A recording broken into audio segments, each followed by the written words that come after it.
राधे राधे बच्चों। बेटा आज लगाते हैं हम ग्रेविटेशन का सेकंड पार्ट। इस पार्ट में हम बात करेंगे थ्रस्ट की। कल हमने एक फोर्स की बात की थी, फोर्स ऑफ अट्रैक्शन ग्रेविटेशन की।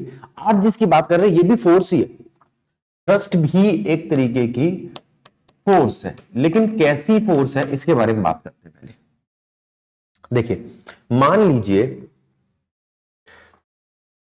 देखिए यहां पर मान लीजिए एक रुका हुआ लिक्विड है, स्टैटिक लिक्विड। एक तो आपके नल से आता पानी, हाइड्रोडायनेमिक, ठीक है, और दूसरा होता हाइड्रोस्टैटिक, रुका हुआ पानी। उस रुके हुए पानी में आप किसी चीज को बड़ी जेंटली प्लेस करते हो। मान लो ये एक चीज है, इसको आप धीरे धीरे करके नीचे ला रहे हो और यहां पर हमारा पानी है। तो जब इसको आप इसके पास लाओगे तो ये पानी इस पे एक परपेंडिकुलर फोर्स लगाएगा। ध्यान रखेंगे, लिक्विड ठहरा हुआ है और जो ऑब्जेक्ट आप धीरे धीरे ला रहे हो वो उसको हिलाता नहीं है। उस पे जो धीरे धीरे एक फोर्स लगेगी, परपेंडिकुलर फोर्स। कैसी फोर्स होती है थ्रस्ट? थ्रस्ट एक परपेंडिकुलर फोर्स है, जनरली स्टैटिक लिक्विड में देखी जाती है। ऐसा नहीं है सॉलिड में नहीं देखी जा सकती, लेकिन जनरली स्टैटिक लिक्विड में देखी जाती है। परपेंडिकुलर फोर्स है, सरफेस से परपेंडिकुलर लग रही है, ठीक है, उसको हम कहेंगे थ्रस्ट। अगर सरफेस से परपेंडिकुलर ना हो तो हम उसको थ्रस्ट नहीं कहेंगे। ये उस ऑब्जेक्ट पे अगर वो पूरी तरीके से पानी के अंदर हो तो सब जगहों से बराबर फोर्स लगती है, इसे कहते हैं हम थ्रस्ट। ठीक है, अब देखो यहां पर हमने फोर्स की डायरेक्शन ऐसी कर दी कि परपेंडिकुलर नहीं है, तो वो थ्रस्ट नहीं है। पहली बात, ये नॉर्मली लगता है सरफेस पे, इसे हम थ्रस्ट कहते हैं। ये जब भी लगता है परपेंडिकुलर, तो एक ही बात है, मेजर इन, हाँ फोर्स है तो न्यूटन में मेजर किया जाएगा। ये दो बातें पढ़ लो जो इंग्लिश में लिखी है। बात यहां पे समझने वाली है, थ्रस्ट को हम तब कंसीडर करते हैं जब स्टैटिक लिक्विड हो। स्टैटिक लिक्विड में जब हम किसी चीज को लेके जाते हैं तो उस पर सब जगहों से परपेंडिकुलरली एक फोर्स लगती है, उसे हम कहते हैं थ्रस्ट। ठीक है, अब ये थ्रस्ट जो है जिसकी यूनिट आपकी न्यूटन है, यूनिट क्या है आपकी? न्यूटन। कैपिटल एन से दिखा सकते हो आप, है क्या? कुछ नहीं, एक फोर्स है। ठीक है, अब ये फोर्स कैसे लगेगी और किस तरीके से प्रेशर को में कन्वर्ट होगी उसको हम समझेंगे इस पेज पे। देखिए, अब हम बात कर रहे हैं आपसे प्रेशर क्या होता है। प्रेशर, प्रेशर का मतलब है जो फोर्स लग रही है वो परपेंडिकुलर लगेगी, और जो फोर्स परपेंडिकुलर लग रही है थ्रस्ट किसी पर्टिकुलर एरिया के हिसाब से लगेगी, तो जो चीज लगेगी, जो नई फिजिकल क्वांटिटी आएगी वो हो जाएगी आपकी प्रेशर। अब जैसे मैंने कहा कि अगर मैं इस हाथ पे इस मार्कर से फोर्स लगाता हूं जिसका एरिया बहुत ज्यादा है, जिसका एरिया ऑफ कांटेक्ट बहुत ज्यादा है, तो मुझे ज्यादा दिक्कत नहीं हो रही। लेकिन इसी की जगह मैं एक पॉइंटेड ऐसा एक पेन ले लेता हूं जिसका एरिया जो है बहुत कम है, और अब मैं इसको लगाता हूं, क्या ये थ्रस्ट है? हाँ है। परपेंडिकुलर है? हाँ है। तो जब मैं इसको लगाता हूं तो प्रेशर बहुत तेज लग रहा है। ठीक है, अगर आपको डाउट है तो अभी अपने साथ वाले बच्चे के लगा के देखो। ठीक है, खुद के मत मारना। देखो, इस तरीके से दबाने से पता चलता है कि अगर एरिया कम है, इसका मतलब जो हमारा प्रेशर है वो एरिया से इनवर्सली प्रोपोर्शनल है। कल बता दिया था मैंने इनवर्सली प्रोपोर्शनल का मतलब। एक बात, दूसरी बात, प्रेशर जो है वो थ्रस्ट से या फोर्स से डायरेक्टली प्रोपोर्शनल है। समझो, ऐसा यूनिट क्या होती है प्रेशर की? अगर मैं यहां से देखूं तो प्रेशर है फोर्स अपॉन में एरिया। फोर्स की यूनिट होती है न्यूटन, एरिया की होती है मीटर स्क्वायर। तो आप कह सकते हो कि प्रेशर की यूनिट है न्यूटन पर मीटर स्क्वायर, एक बात। और दूसरी यूनिट आप इसकी बोल सकते हो पास्कल, ये साइंटिस्ट के नाम पे है पास्कल। ठीक है, न्यूटन पर मीटर स्क्वायर या पास्कल। जल्दी से इस बात को समझो फिर हम आगे बढ़ेंगे। चलिए अब इस पेज पे देखते हैं एग्जांपल्स क्या है। The base of high building is made wider. जो किसी भी बड़ी बिल्डिंग की बेस बनाई जाती है वो ऐसी बनाई जाती है। ठीक है, अब आप कहोगे भैया हमने इतनी बिल्डिंग्स नहीं देखी, अब सबके सब बच्चे बुर्ज खलीफा थोड़ी देखने जाते हैं, लेकिन आपने केक देखा होगा, मल्टी स्टोरर केक, जो बच्चे बर्थडे वगैरह पे काटते हैं, तो नीचे वाला बड़ा होता है, उसके ऊपर वाला छोटा, उसके ऊपर वाला छोटा। इससे क्या होता है, नीचे का बेस वाइडर रहेगा तो उसके ऊपर प्रेशर डिस्ट्रीब्यूट हो जाएगा एरिया के हिसाब से। जितना एरिया ज्यादा प्रेशर कम लगेगा। या आपने, अब तो शायद इतनी जरूरत पड़ती नहीं है, कैंडल देखी होगी, उसमें भी जब हम देखते हैं तो नीचे जो कैंडल होती है वो इस तरीके से बड़ी होती जाती है। इसका रीजन क्या है? वाइडर होने का रीजन क्या है? एरिया जितना ज्यादा उतनी फोर्स, उतना प्रेशर कम। दूसरा, school bag are having broad strip. अच्छा, जो स्कूल के हमारे बैग होते हैं उनकी जो पट्टी होती है, जो उनकी तनी होती है, वो बहुत चौड़ी होती है। जैसे ये वाला बैग है, देखिए, अब मैं आपको ये बैग दिखाता हूं, तो इस बैग की तनी देखिए आप, ये कितनी चौड़ी है। इसके चौड़े होने से क्या होता है, हमारे कंधों पे ज्यादा जोर नहीं लगता। वहीं आप कोई पतली सी स्ट्रिप वाली अपने यहां पे टांगो तो आपको लगेगा कि बहुत दर्द हो रहा है। या आपने कभी वो कैरी बैग उठाए हो जिसमें बहुत सारी दाल वगैरह रख दी हो, ठीक है, जैसे कोई तुम में से बहुत अच्छे बच्चे हैं, जैसे मम्मी है या कोई आपके गली में आंटी है, वो सामान लेके जा रही, तो आप कहते हो कि हमें दे दो दीदी, हम लेके जाएंगे। तो आप देखते होंगे आपकी जो फिंगर्स होती है उन पे उनके निशान बन जाते हैं। क्यों? क्योंकि उनकी मोटाई बहुत कम है। अगर मैं उनकी मोटाई बढ़ा दूं तो उनके भी निशान नहीं पड़ेगा। ठीक है, एक चीज। दूसरी चीज, तीसरी चीज, the blade of knifes are made sharp. जो चक्कू होता है उसका जो ब्लेड होता है जिससे कट करना है, वो शार्प क्यों किया जाता है? जिससे वो आसानी से कट कर सके। So very small surface area and on applying force it produces a large pressure and cut the object easily. All liquid and gases are fluid and they exert pressure in all directions. ये point पढ़ो, यही मैंने बताया था, सारे liquid और gases सभी direction में बराबर का प्रेशर लगाते हैं।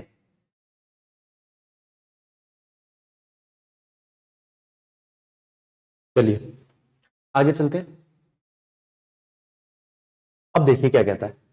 एक ब्लॉक है, block of would is kept on a table. ठीक है, the mass of the wooden block is 5 kg। जो मास है उस ब्लॉक का वो 5 kg है। ठीक है, उसकी डायमेंशन दे रखी है 40, 20, 10। ठीक है, find the pressure exerted by the wooden block on the top if it made to lie on the table with its side of dimension this or this।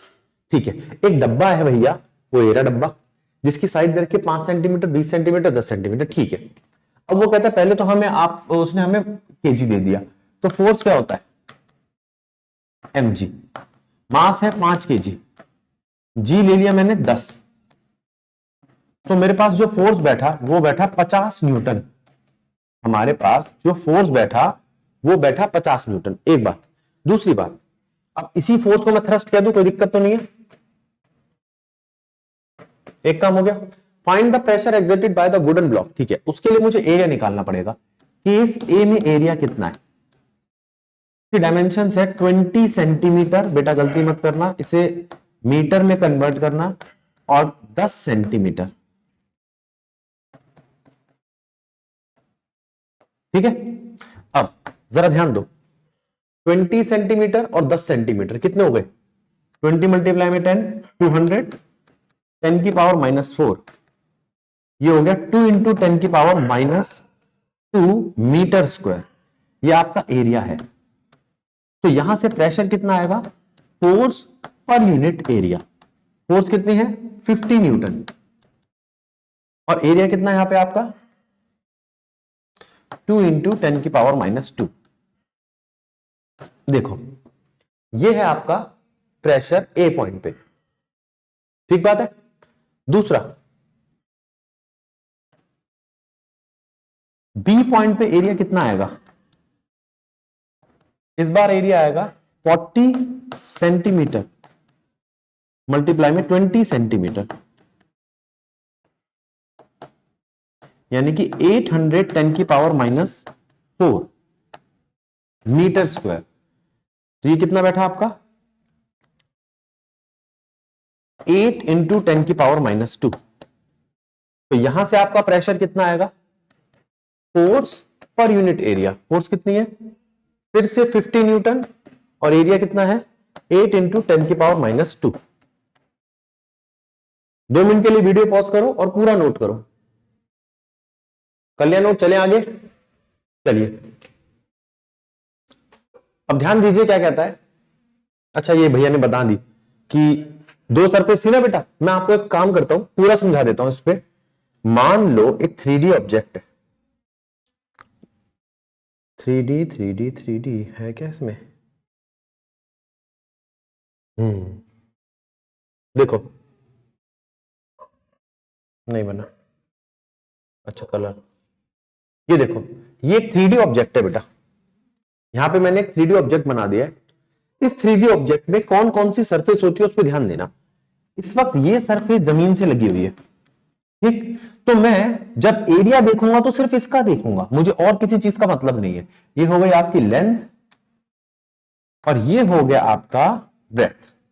ठीक बात। अब आपने कहा नहीं भैया, जो 3D सरफेस थी ना, एक तो आपकी सरफेस है ये, अरे रे रे रे, तो सभी कुछ हिल गया, एक मिनट रुको, एक और बना देता हूं मैं। अब एक सरफेस मैंने यहां बना दी, ये थोड़ी लंबी बना दी। अब जरा ध्यान देना आप, दोनों में डिफरेंस क्या है। इस वाले का एरिया यानी कि इस वाले की लेंथ L डैश और इस वाले की B डैश उससे कम है। अब दोनों को कंपेयर करो आप, अगर नीचे का हिस्सा ज्यादा ब्रॉड है, एरिया ज्यादा है, तो प्रेशर कम लगेगा, इसमें प्रेशर कम लगेगा, इसमें प्रेशर ज्यादा लगेगा। यही बात हम कर रहे थे इस पेज पे। आपको क्या करना है, प्रेशर 2 और प्रेशर 1 पूरा सॉल्व करके मुझे कमेंट में भेजना है। अच्छा, अब ये मत कहना भैया ये क्या चीज है, कल मैंने कहा, कल वीडियो बनाई थी तो राहुल भैया कह रहे भैया इनको पूरा सॉल्व कराओ। मैंने कहा नहीं भाई, हमारे बच्चे हैं, मैथ तो अच्छी है इनकी, ठीक है, फिर भी अगर आप कहते हो तो मैं इसको सॉल्व कर देता हूं। अगर आप 2 से इसको काटोगे तो 25 आएगा। बच्चे सारे ध्यान देंगे, जब पावर नीचे से ऊपर जाती है तो प्लस की हो जाती है, तो ये इतना पास्कल आ गया। अब जैसे ये आया है वैसे ही इसको सॉल्व कर लेना। छोटी छोटी बातें याद रखा करो, एक तो पावर ध्यान रखा करो, ऊपर से नीचे आई तो माइनस की हो जाती है, नीचे से ऊपर गई तो प्लस की हो जाती है, ठीक है। और थोड़ी बहुत कैलकुलेशन, जैसे 50 को 2 से डिवाइड करना है तो 25 आएगा, वगैरह वगैरह। अब इस पे ध्यान दो, अब इस पे ध्यान दो। कहता है गर्ल स्टैंड करती है एक बॉक्स पे, एक लड़की है जो खड़ी हुई है एक बॉक्स पे, having 60 centimetre length, 40 centimetre breath और 20 सेंटीमीटर हाइट। ध्यान देना, जो लेंथ और ब्रेथ है उससे तो उसका एरिया बन जाएगा, और ये उसकी हाइट है।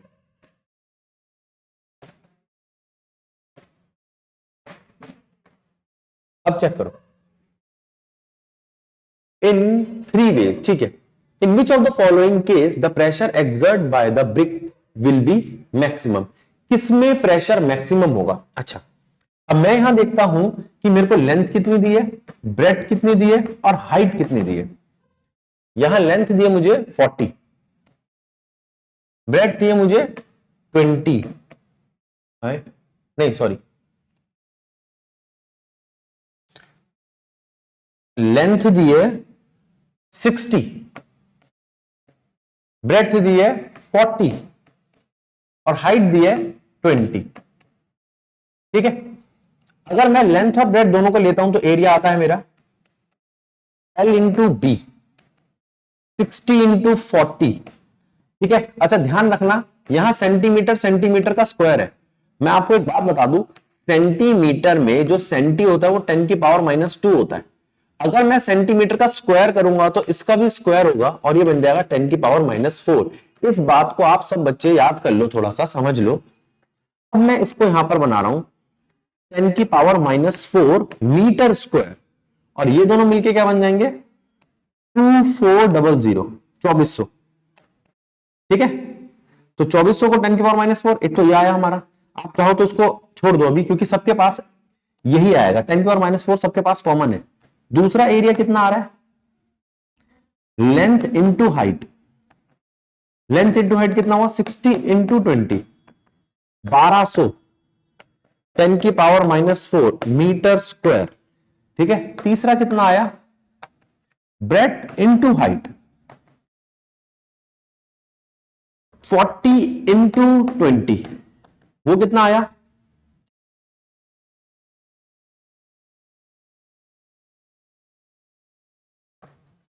800। अब मेरी बात सुनो, जिसका एरिया सबसे ज्यादा है, जिसका एरिया सबसे ज्यादा है उसका प्रेशर सबसे कम होगा। प्रेशर होता है फोर्स अपॉन में एरिया।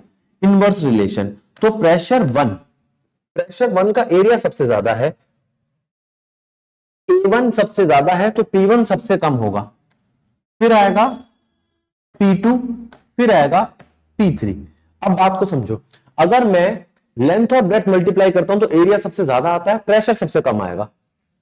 और अगर मैं लेंथ और हाइट मल्टीप्लाई करता हूं तो एरिया बीच का आता है तो प्रेशर भी बीच का आएगा, और ब्रेथ और हाइट को मल्टीप्लाई करता हूं तो एरिया सबसे कम आएगा और प्रेशर सबसे ज्यादा आएगा। अब देखो इस क्वेश्चन में क्या कह रहा है, प्रेशर कब मैक्सिमम होगा, प्रेशर कब मैक्सिमम होगा जब ब्रेथ और हाइट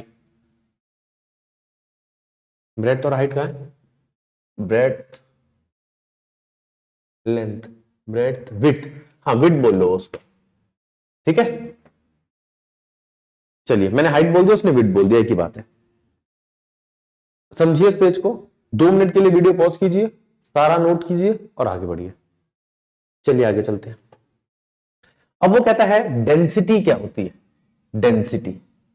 डेंसिटी का मतलब यहां पर आप कह सकते हो कि कितना मास ज्यादा है और कितना वॉल्यूम कम है। अगर मैं आपसे इस वक्त पूछूं इस कमरे में क्या है, एयर है, एयर की डेंसिटी बहुत कम होती है। एयर की डेंसिटी से ज्यादा अगर मैं कोई चीज लूं जो रोजमर्रा की जिंदगी में यूज होती है तो वो है वाटर, वाटर ज्यादा डेंस है, ठीक है। वाटर से भी ज्यादा डेंस क्या हो गया, कोई भी सॉलिड चीज ले लो आप, जैसे आयरन ले लो या कुछ और ले लो, तो इससे हमें पता चलता है कोई चीज कितनी ज्यादा डेंस है। तो मैं यहां छोटी सी एक बात कह सकता हूं सिर्फ समझने के लिए कि गैस से ज्यादा डेंसिटी लिक्विड की होती है और लिक्विड से ज्यादा डेंसिटी सॉलिड की होती है। कुछ केस में ये चीज चेंज भी हो सकती है, इन जनरल ऐसा होता है। तो डेंसिटी होती क्या है जी, डेंसिटी होती है मास अपॉन में वॉल्यूम, मास पर यूनिट वॉल्यूम, ये है आपकी डेंसिटी। अब बात को समझो, अगर मास बढ़ेगा, अगर मास बढ़ेगा तो डेंसिटी भी बढ़ेगी,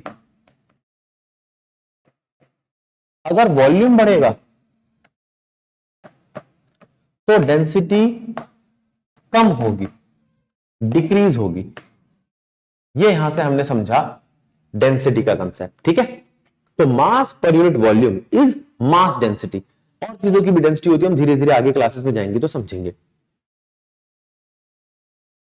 When density of object is greater than liquid, अच्छा ये केसेस आए हैं, when density of object, अगर डेंसिटी ऑब्जेक्ट की ज्यादा है लिक्विड से, तो यहां पे भैया बताना चाह रहे हैं कि अगर हम किसी ऑब्जेक्ट को देखें और वो उसकी डेंसिटी है D1 और जो लिक्विड है उसकी डेंसिटी है D2, अगर D1 ज्यादा है D2 से तो वो ऑब्जेक्ट डूब जाएगा, सिंक कर जाएगा, वो ऑब्जेक्ट डूब जाएगा। दूसरा case, when density of object is less than liquid, फिर से हमने वही लिया, फिर से लिक्विड लिया, इस बार जो D2 है और जो हमारा ऑब्जेक्ट है D1, D1 कम है D2 से, तो वो फ्लोट करेगा सरफेस पे, वो डूबेगा नहीं, वो फ्लोट करेगा क्योंकि वो हल्का है, इसलिए वो डूबेगा नहीं। तीसरा केस, जब दोनों इक्वल डेंसिटी के हैं तो वो उस पानी के अंदर बिल्कुल बराबर आ जाएगा। अगर D1 ये है, D2 ये है और D1 इक्वल है D2 के, तो वो इस तरीके से सबमर्ज कर जाएगा, ठीक है, इमर्ज कर जाएगा, इमर्ज कर जाएगा। आगे चलते, अब वो कहता है volume of 50 gram substance is इतना, इफ द डेंसिटी इज इतनी, विल द सब्सटेंस फ्लोट और सिंक। अच्छा, पहले तो हम जो भी सब्सटेंस है उसके निकालते हैं, डेंसिटी ऑफ सब्सटेंस,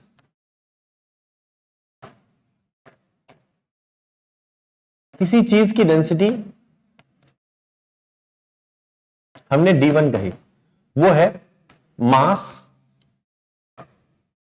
पर यूनिट वॉल्यूम, मास है 50 ग्राम, वॉल्यूम है 20 क्यूबिक सेंटीमीटर।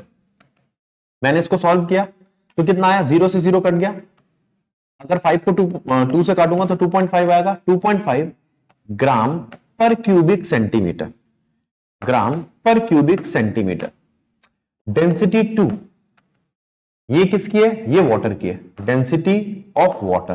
तो पानी की डेंसिटी कितनी है, पानी की डेंसिटी आई है 1 ग्राम पर क्यूबिक सेंटीमीटर। जो हमारी डेंसिटी है ऑब्जेक्ट की वो ज्यादा है डेंसिटी वाटर से, तो इसका मतलब ऑब्जेक्ट सिंक करेगा, ऑब्जेक्ट सिंक करेगा, डूब जाएगा। समझ में आया? तो वो कह रहा था वो फ्लोट करेगा या सिंक करेगा? सिंक करेगा।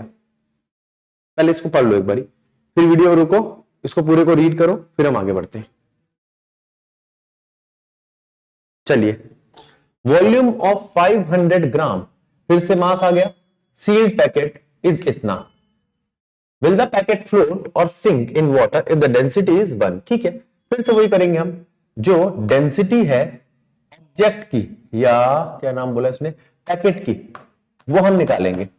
डेंसिटी ऑफ पैकेट कितनी है? मास पर यूनिट वॉल्यूम। और अगर हम ये निकालते हैं, 0 से 0 गया,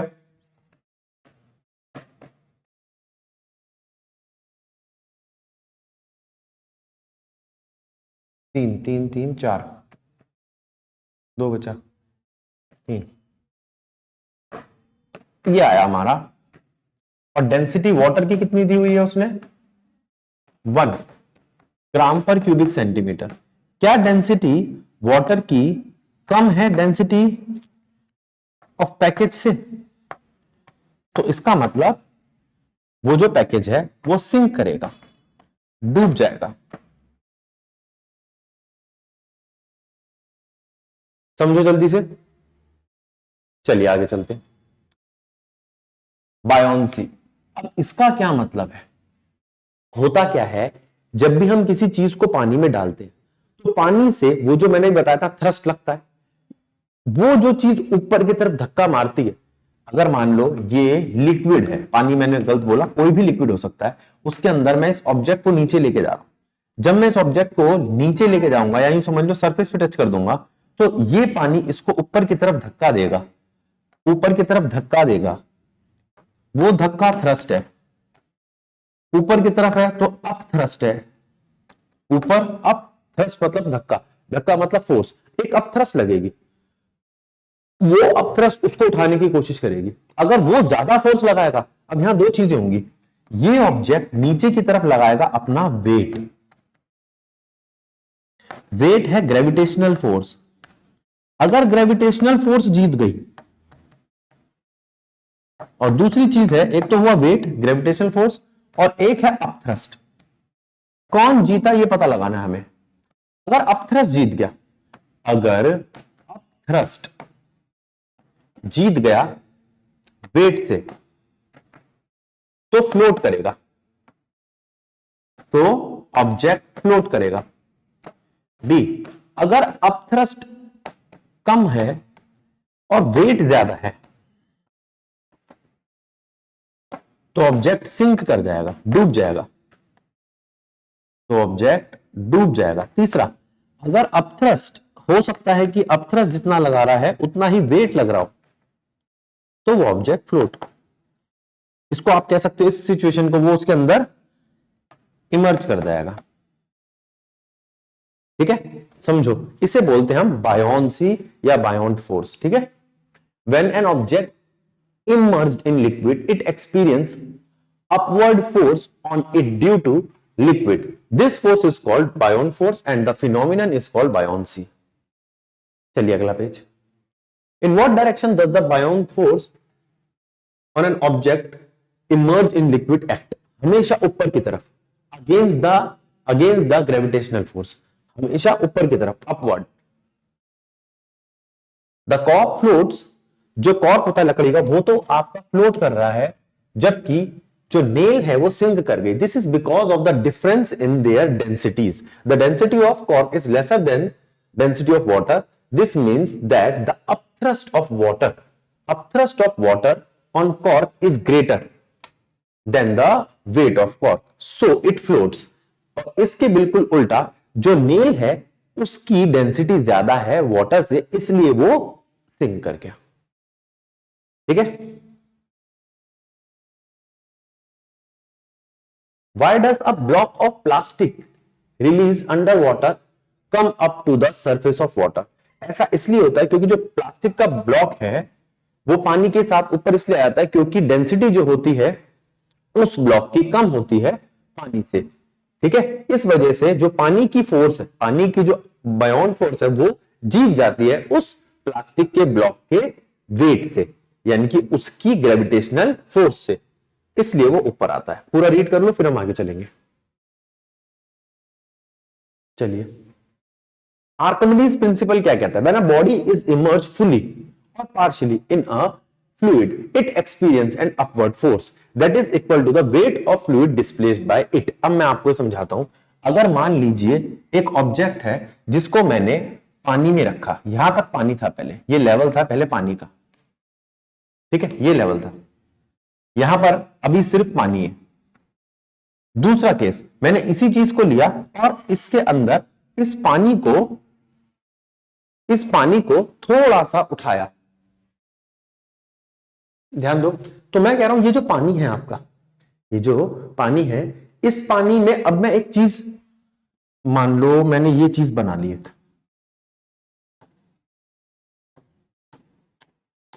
ठीक। अब इस पानी में मैं इस चीज को अगर रखूंगा, ये आ गई वो चीज, और ये इसके अंदर अगर आ गई है, तो अब इस पानी का लेवल यहां ना होके यहां हो जाएगा। ये क्या है? ये है वॉल्यूम जो इंक्रीज हो गया पानी का, वो इक्वल है वॉल्यूम जो ऑब्जेक्ट मैंने इसमें इमर्ज किया था। अब देखो, वो कह रहा है जब एक बॉडी इमर्ज करती है फुल्ली और partially in a fluid, it experience an upward force that equal to the weight of fluid displace, जितना भी उसने डिस्प्लेस किया। अब एक केस तो ये था, हो तो ये भी सकता था कि वो पूरी तरीके से डूबता ही नहीं। हाँ, हो सकता था कि वो चीज पूरी तरीके से डूबती नहीं, तो जितनी डूबी है वो चीज, जितनी भी डूबी है, मैं सिर्फ उतने ही, जितना वाटर डिस्प्लेस हुआ, मैं सिर्फ उसका वॉल्यूम निकालता, जितना वाटर डिस्प्लेस हुआ है मैं सिर्फ उसका वॉल्यूम निकालता, और उस वॉल्यूम से मैं पता लगाता कि इसकी डेंसिटी कितनी है। ठीक है, चलिए देखते हैं आप। ये रहा apparent wait of body. Apparent wait of body, जो अपीयर हो रहा है वेट, वो इक्वल है true weight of body minus weight of liquid. ठीक है, अच्छा लिख दिया भैया ने, wait of liquid displaced by object. ठीक है, तो जो अभी उसका वेट अपीयर हो रहा है वो असलियत में weight, true weight of body, मान लो 100 ग्राम की वो बॉडी है और उसने 10 ग्राम वाटर लिक्विड डिस्प्लेस किया है, तो ये उसका वेट हुआ अपेरेंट वेट 90 ग्राम। ठीक है, हमने एक चीज ली, उसको पानी में डाला, उसने पानी डिस्प्लेस कर दिया, जितना पानी डिस्प्लेस किया उसका हमने वॉल्यूम निकाल लिया, उस वॉल्यूम को हम पानी की डेंसिटी से मल्टीप्लाई करके मास निकाल सकते हैं। इस तरीके से हम पता लगा सकते हैं वो जो भी चीज थी उस ऑब्जेक्ट की डेंसिटी कितनी थी। असलियत में ये इसी चीज के लिए बनाया गया था प्रिंसिपल। अब वो कहता है एक ऑब्जेक्ट है जिसका वेट है 10 न्यूटन एयर में। ठीक है, when immerse fully in water, weight only 8 newton. ठीक है, the weight of liquid displaced by object will be, देखिए उसका 10 न्यूटन तो है वेट, ठीक है, ये है उसका ट्रू वेट। अब उसका वेट पानी में कितना आता है? 8 न्यूटन।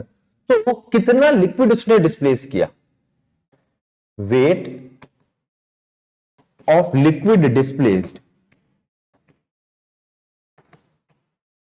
वो हुआ 10 माइनस 8 यानी कि 2 न्यूटन। समझे? इस बात को समझो। चलिए आगे चलते। You find your mass is 42 kg on weighing machine. ठीक है, इज योर मास मोर और लेस देन 42 kg? देखो भैया, जब हम वेइंग मशीन के ऊपर खड़े होते हैं तो वेइंग मशीन सिर्फ वो वजन मेजर करती है जो हम उस पर अप्लाई कर रहे हैं, लेकिन हमारे आसपास का एटमॉस्फेयर भी, जैसे पानी में हम डूबते हैं तो पानी से सब जगहों से थ्रस्ट लगता है, ठीक है, पानी और एयर दोनों फ्लूइड बोले जाते हैं, दोनों फ्लूएबल है, एक बात। दूसरी बात, जैसे पानी अपथ्रस्ट लगाता है वैसे एटमॉस्फेयर भी हम पे अपथ्रस्ट लगाता है, उस अपथ्रस्ट से हमारा वजन थोड़ा सा एक्चुअल वेट से कम हो जाता है, ठीक है। फिर भी हम इसका आंसर पढ़ते हैं। The weighing scale show the reading according to the weight applied to it, ठीक है। The weight on the weighing scale would be slightly less than our weight because there is a small up force, ये आ गई ना, there is a small upward force acting on us due to the buoyancy of atmosphere। इस बात को mark कर लो,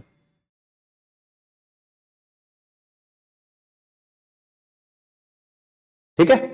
अब पढ़ लो पूरा पेज। चलिए आगे चलते हैं। You have a bag of cotton, आपके पास एक कॉटन का बैग है और एक आयरन का बैग है। जाहिर सी बात है कॉटन की डेंसिटी बहुत कम है तो इसका वॉल्यूम बहुत ज्यादा होगा, आयरन की डेंसिटी बहुत ज्यादा, इसका कम होगा। अगर दोनों का वेट सेम है, each indicate a mass of 100 kg।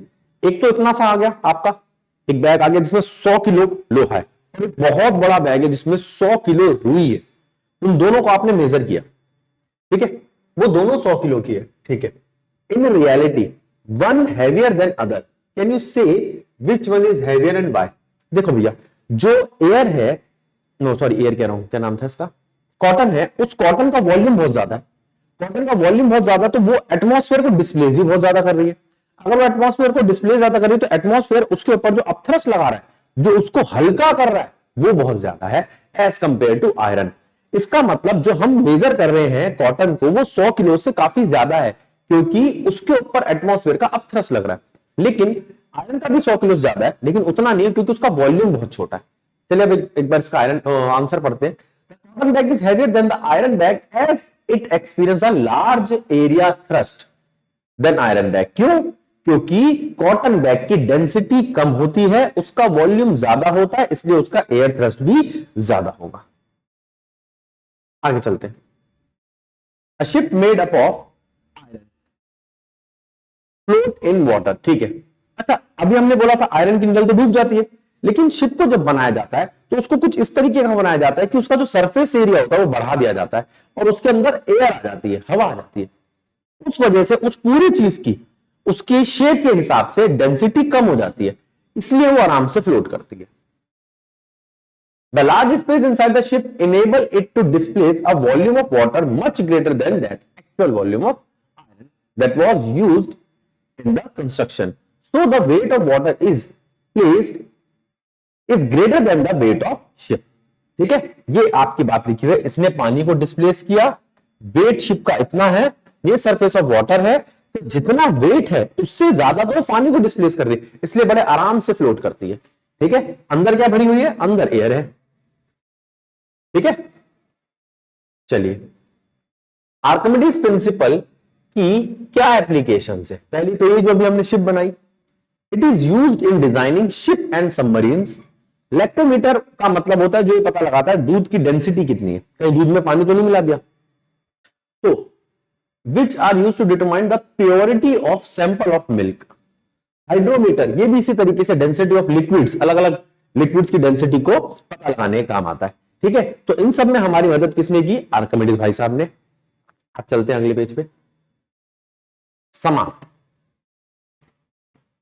ठीक है, धन्यवाद मत करो मेरा, इस चैप्टर को फटाफट से लगा दो। इसके बाद हम इसके क्वेश्चंस लगाएंगे नेक्स्ट क्लास में। नेक्स्ट क्लास में इसके क्वेश्चंस लगाएंगे अपन, पहले एनसीईआरटी खींचेंगे, फिर उसके बाद लगाएंगे हम इनके जितने भी कोई पीवाईक्यूज वगैरह आया है। तब तक के लिए राधे राधे।